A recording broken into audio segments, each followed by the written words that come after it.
नमस्कार। मैं doctor Neelam Chaudhary, assistant professor, government law college Ajmer.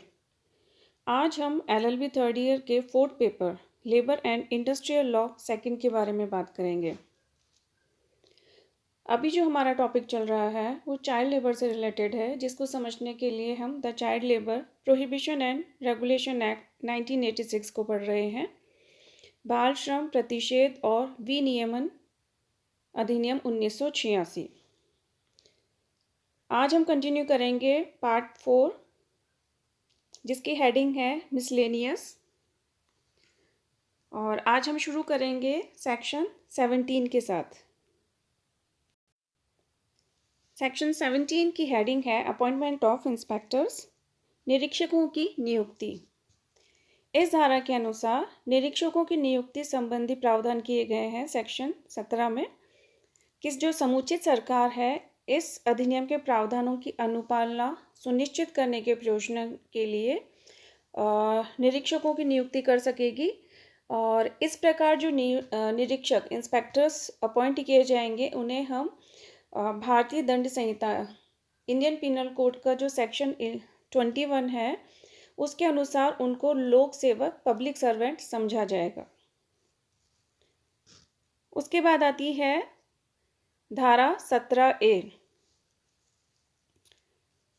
2016 में बहुत सारे अमेंडमेंट किए गए थे, तो धारा 17A और 17B भी इन्हीं अमेंडमेंट्स में जोड़े गए थे। जो धारा 17A है वो बात करती है district magistrate to implement the provisions, जिला मजिस्ट्रेट द्वारा उपबंधों का कार्यान्वयन किया जाना।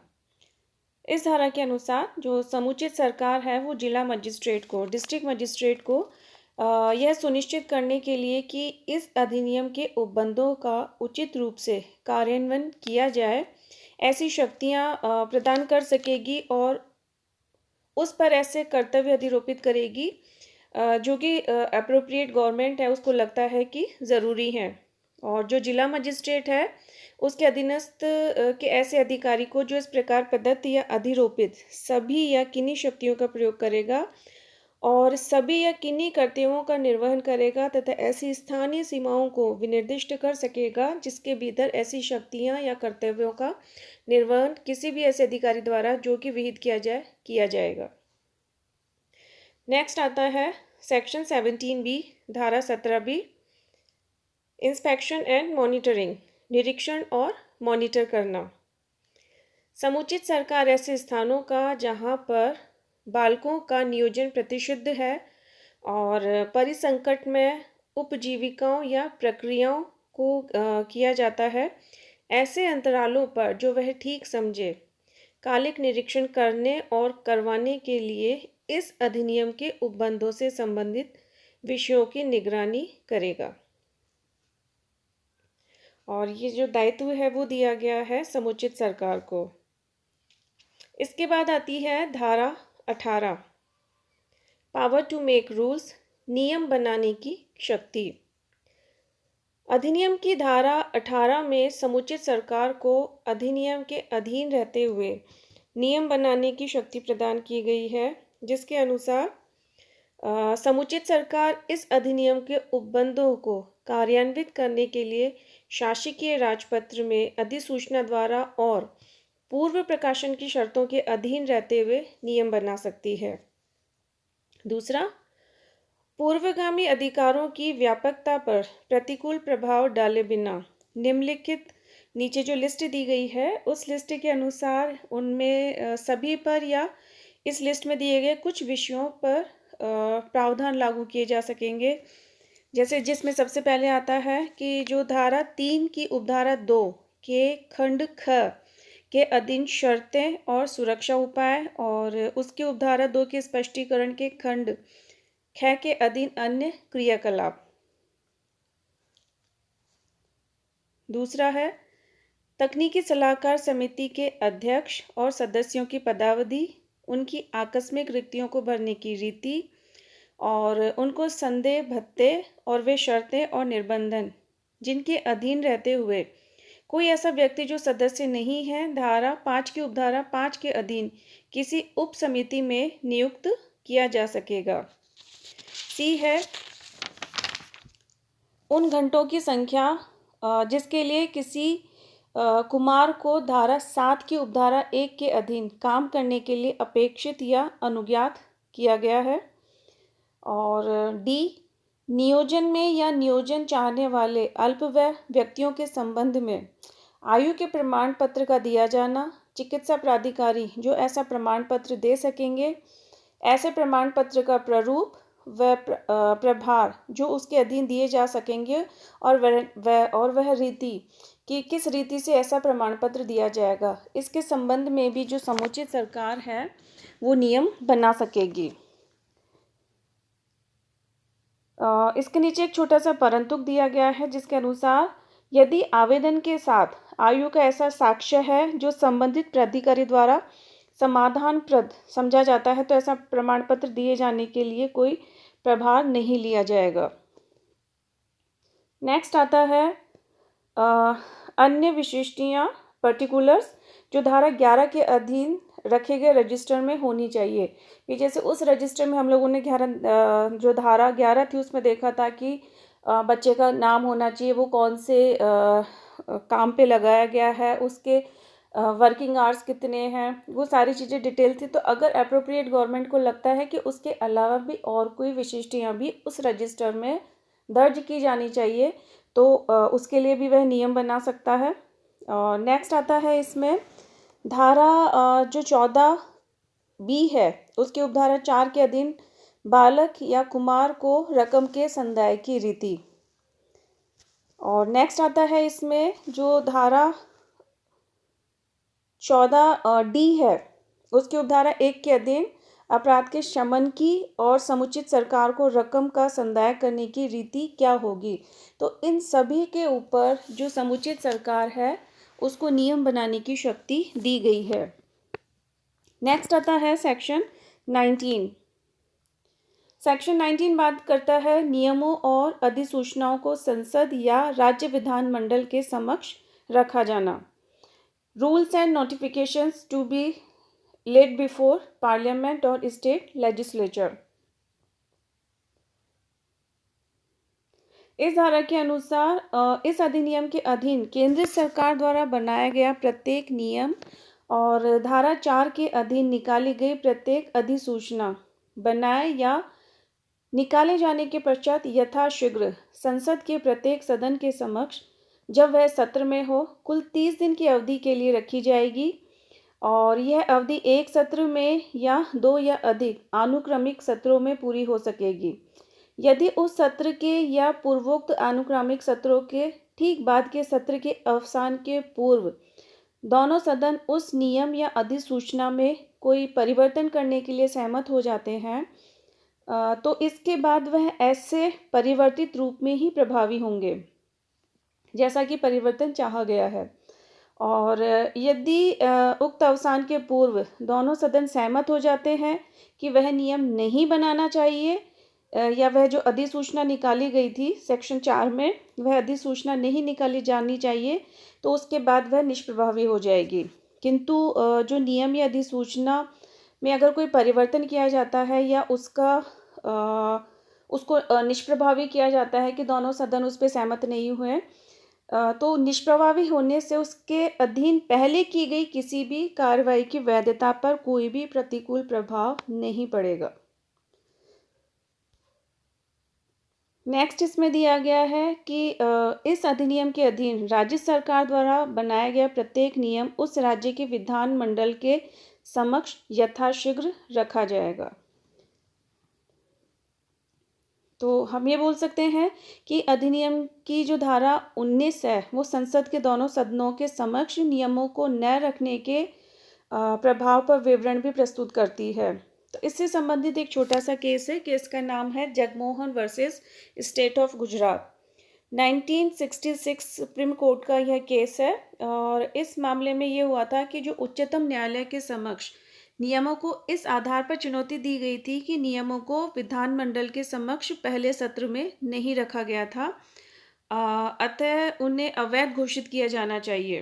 क्योंकि जो धारा 19 है वो ये कहती है कि उसे जो भी नियम बनाए जा रहे हैं या अधिसूचना निकाली जा रही है उसे संसद के समक्ष रखा जाना ज़रूरी है।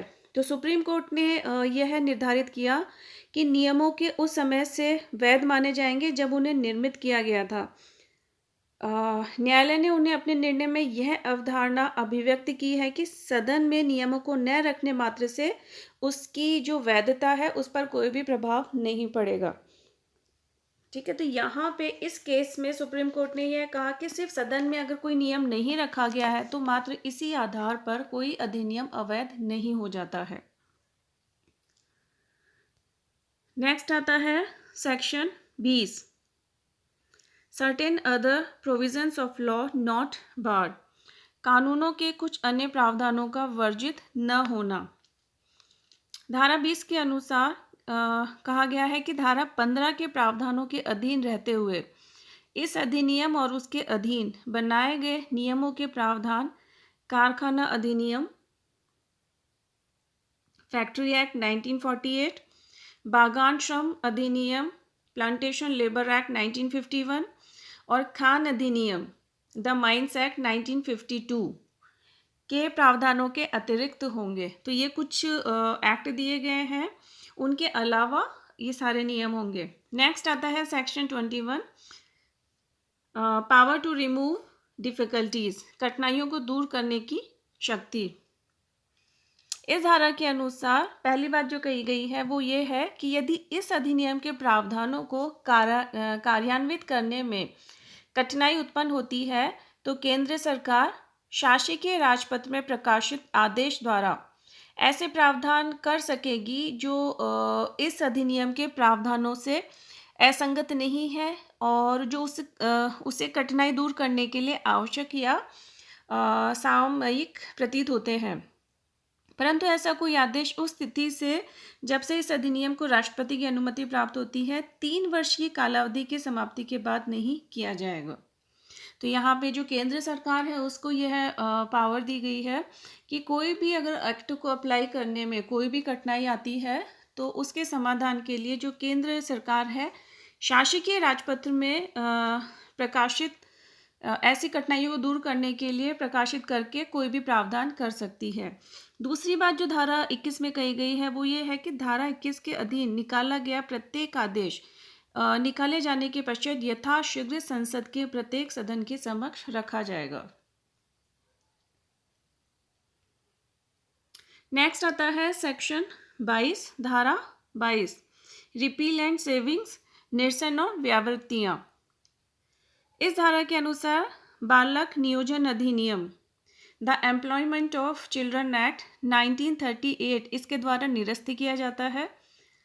और दूसरी है कि इस प्रकार निरस्त अधिनियम के अधीन की गई कोई बात या कार्यवाही जहाँ तक कि वह इस अधिनियम के प्रावधानों से असंगत है इस अधिनियम के प्रावधानों के अधीन की गई समझी जाएगी।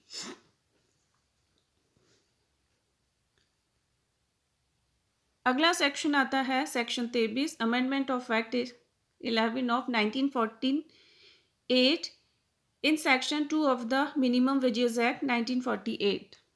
इस धारा के अनुसार जो न्यूनतम मजदूरी अधिनियम है 1948 का उसकी धारा 2 के स्थान पर कुछ खंड रखे जाएंगे जो किस प्रकार से है।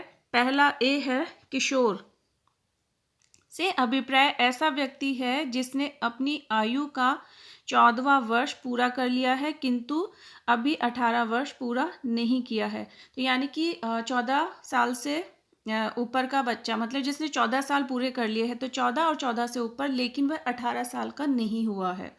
और जो वयस्क अडल्ट से मतलब यह है कि ऐसा व्यक्ति जिसने अपनी आयु के 18वां वर्ष पूरा कर लिया है। जो क्लॉज 2 है उसके अनुसार खंड ख के पश्चात निम्नलिखित खंड अंतर स्थापित किया जाएगा, अर्थात बालक से तात्पर्य ऐसे व्यक्ति से है जिसने अपनी आयु का 14वां वर्ष पूरा नहीं किया है। तो यहाँ पे बालक, किशोर और वयस्क ये 3 हैं। बालक 14 वर्ष से छोटा और किशोर जिसने 14 वर्ष पूरे कर लिए हैं लेकिन जो 18 वर्ष का नहीं है, और वयस्क जिसने कि 18 वर्ष पूरे कर लिए हैं।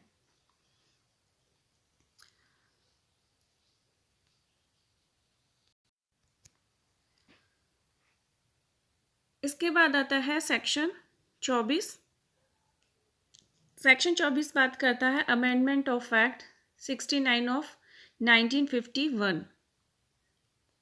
इसके अनुसार जो बागान श्रम अधिनियम है 1951 में, वहाँ पे जो धारा 2 क है और 2 ग है, वहाँ पे 15वां शब्द के स्थान पर 14वां शब्द रखा जाएगा। तो वहाँ पे आयु की बात की गई है। तो जब हमने स्टार्टिंग में इंट्रोडक्शन देखा था, वहाँ पे भी हमने ये बात देखी थी कि जो एज थी वो पहले 15 थी, जिसे कि बाद में 14 वर्ष कर दिया गया था। दूसरा है जो सेक्शन 24 है उसका लोप कर दिया जाएगा, और धारा 25 के प्रारंभिक भाग में जिसने अपना 12वां वर्ष पूरा कर लिया है, शब्दों का लोप कर दिया जाएगा। नेक्स्ट इसमें आता है अमेंडमेंट ऑफ एक्ट 44 ऑफ 1954। जो वाणिज्य पोत परिवहन अधिनियम 1950 है, उसकी धारा जो 109 है उसमें 15 शब्द के स्थान पर 14 शब्द रख दिया जाएगा। और लास्ट में आता है सेक्शन 26, जो बात करता है अमेंडमेंट ऑफ एक्ट 27 ऑफ 1961 कि जो मोटर ट्रांसपोर्ट वर्कर्स एक्ट है 1961 का, उसकी जो धारा 2 क है और 2 ग है, वहाँ पे भी जो 15वां शब्द है उसके स्थान पर 14वां शब्द रखा जाएगा। इस तरीके से आज हमारा जो चाइल्ड लेबर से रिलेटेड जो एक्ट है वो यहीं पे ख़त्म होता है। नेक्स्ट क्लास में हम लोग एक दूसरा नया एक्ट शुरू करेंगे। धन्यवाद।